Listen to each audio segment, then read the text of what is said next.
We have a short video of a gentleman at Yale who's been studying our perceptions. It takes place in this country, in the US, but it speaks to perceptions of climate change and what predisposes people to be alarmed by an issue or dismissive of it. Let's have the Anthony Lazerowitz video, please.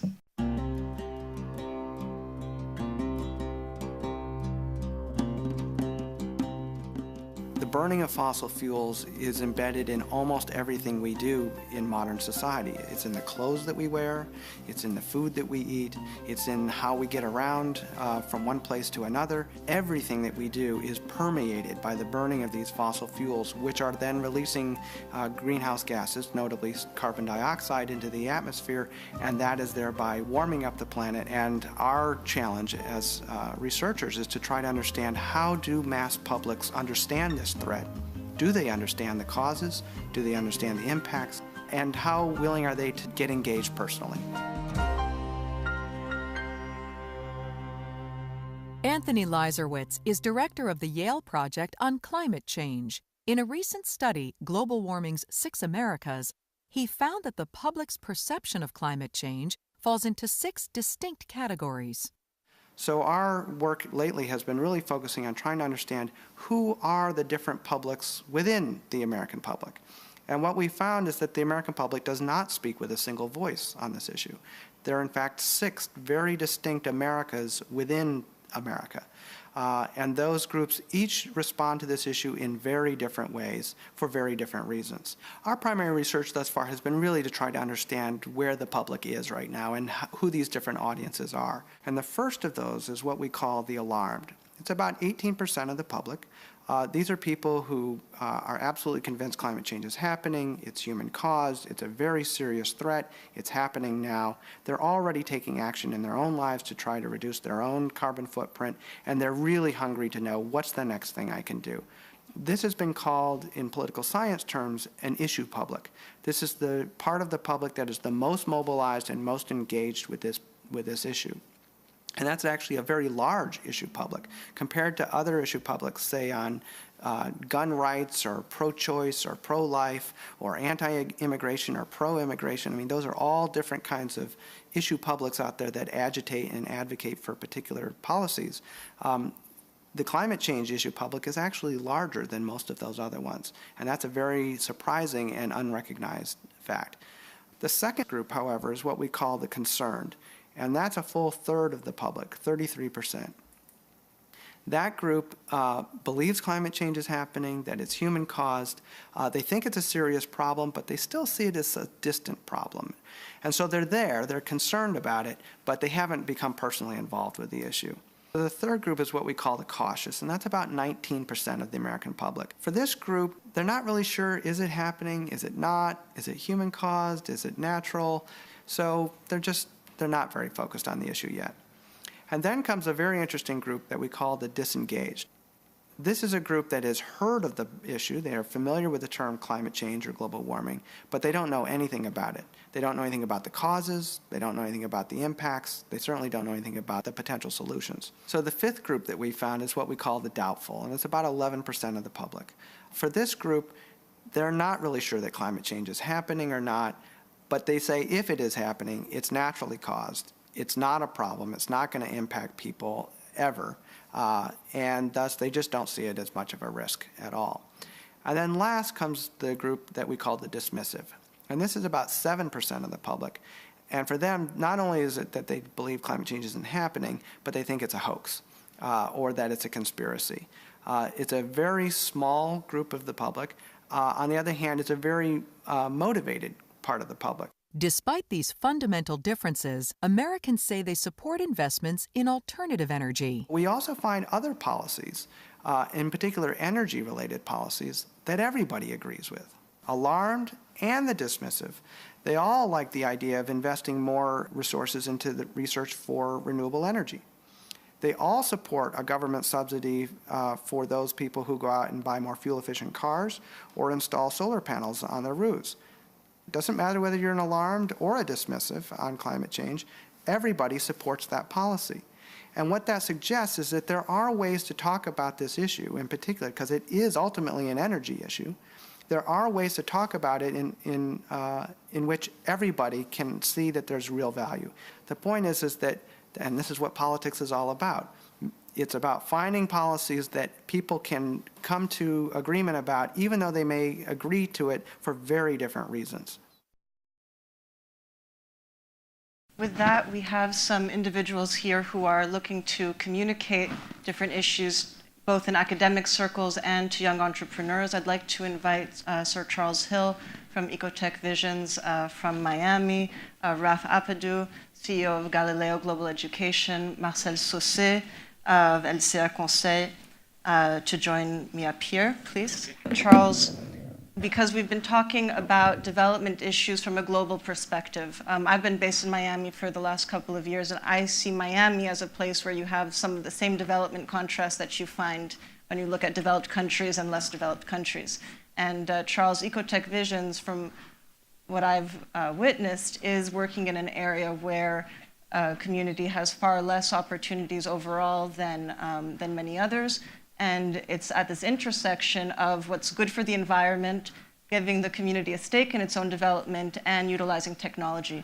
Could you share a little bit, based on everything that we've been discussing today, how is that actually working out, and what are some of the challenges in connecting that entrepreneurial spirit with a community that hasn't been given necessarily the tools to pursue that line of work? For everybody that's not familiar, EcoTech Visions is a business incubator and makerspace where we help green tech manufacturing businesses. So, and it's businesses that have some kind of like sustainability or eco-friendly practice to their business. So, and actually manufacturing, so some kind of consumer product. So I remember the gentleman was talking about Uber or some of these others where it's more kind of software. There's no actual car, or there's no actual business, or no actual product, in hand. So, and we help other companies who, provide technical assistance that that has some kind of like actual product. So one of the companies is called Earthware, where they produce cutlery like forks, knives, and spoons out of corn. So, and I mean, again, we have to understand that so a lot of these businesses, like manufacturing businesses, has just been decimated. It's gone. From our economy. I mean, a lot of people, a lot of jobs just like gone. So with the increase of technology, like the guy was saying, so we was trying to figure out a way that we can bring in back some of that manufacturing, back some of those products, and back some of these jobs, and then actually looking at eco-friendly businesses practices. So I mean, landfill is slated to increase, especially in the South Florida area, within the next couple of years, and also sea level rise. So we're trying to figure out a way that we can help some of these companies, and then we also look at individuals that are from kind of like disadvantaged neighborhoods. So people that don't necessarily have resources or access to some of these resources, like an incubator. You can go to some others like Y Combinator or some of these other incubators where, some of these monies, they're getting funding like Wall Street, they're getting $200 million for, a business. Well, we don't have, some of these people don't have access to that kind of resources. So through either funding that we have or through kind of the government, we have a public and private business model. We are able to provide some of those accesses, some of those resources to some of these like early stage entrepreneurs who don't have that access. Thank you, Charles. And Raph, you shared with me that prior to becoming the CEO of Galileo, you've had a trajectory in bringing more affordable education to well over 1 million students in developing countries. At what point, because at least in this country, there's a big debate around affordability of education. And again, just to be in spaces like this implies a certain access and privilege. So how, as a private education company, how do you navigate those waters of profitability and affordability, access, quality? Okay.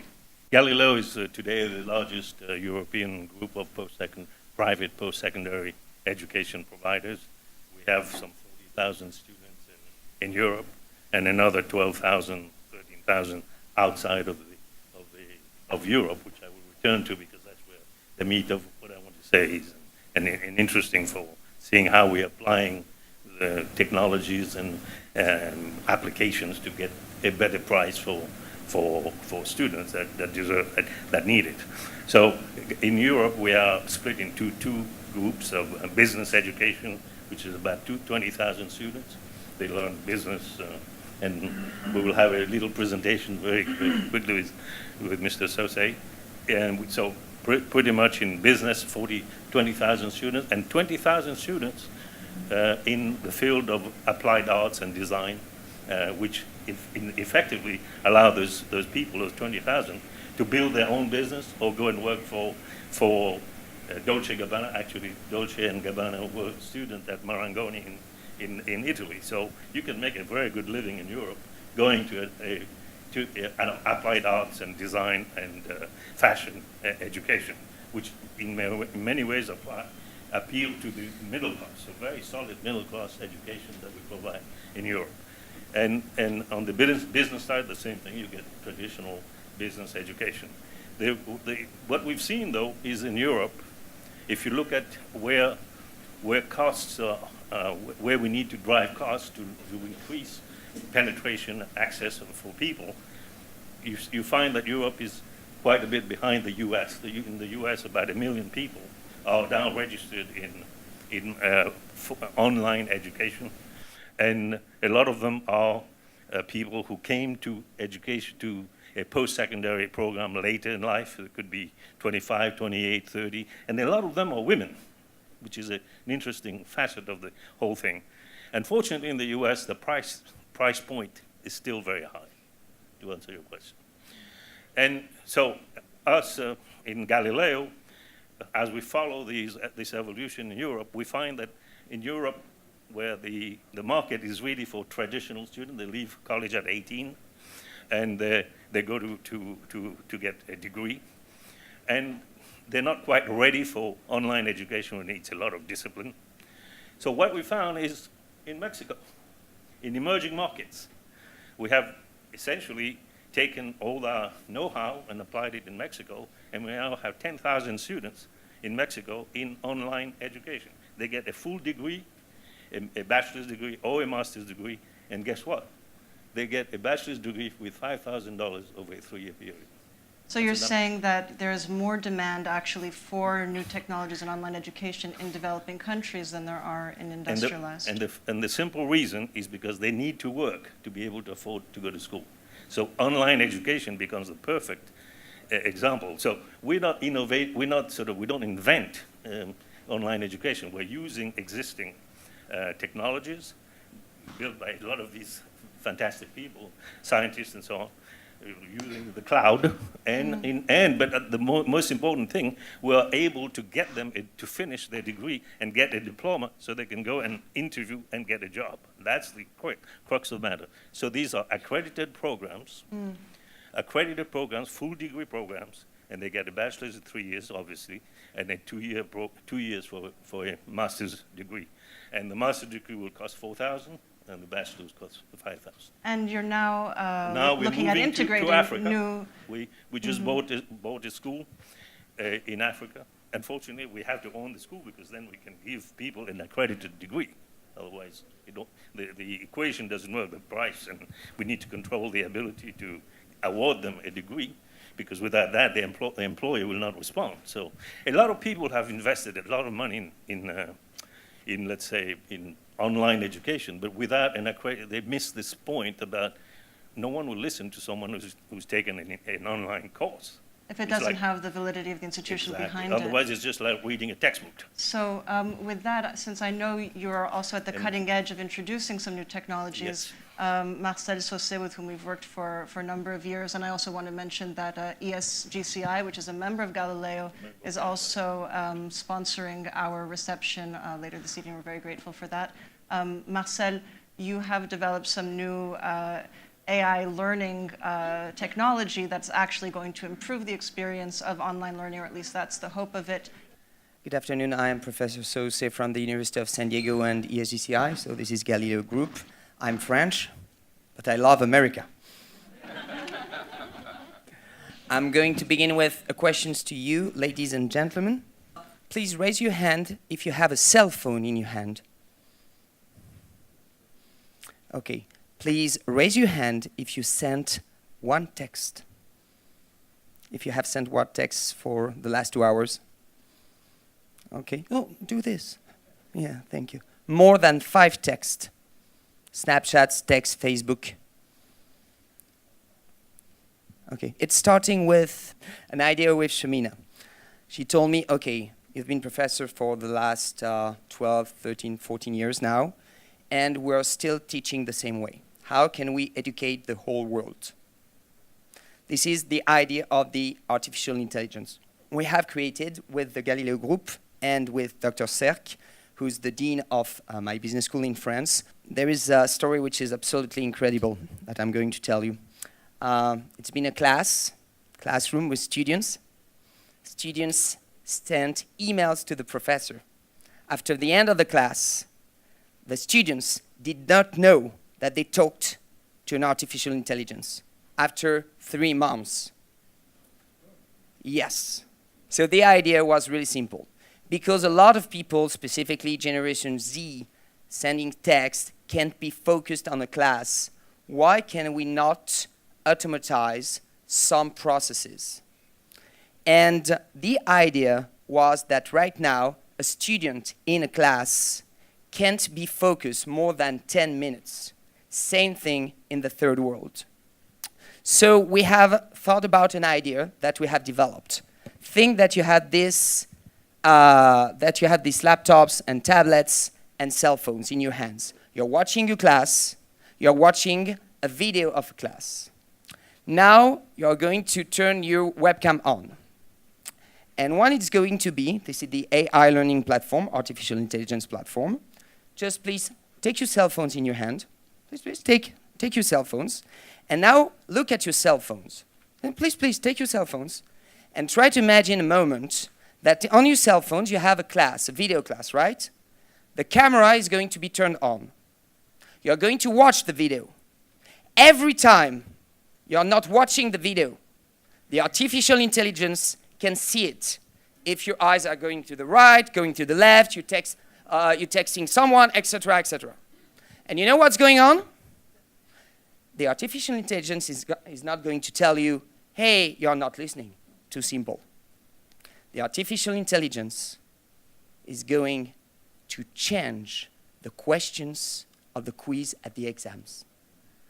And the questions are going to be focused on the moment when you were not focused.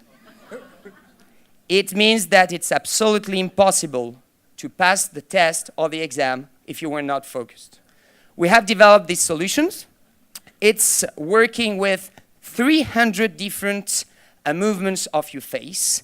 And what's going on, I told you, it's a machine learning, artificial intelligence learning. Why?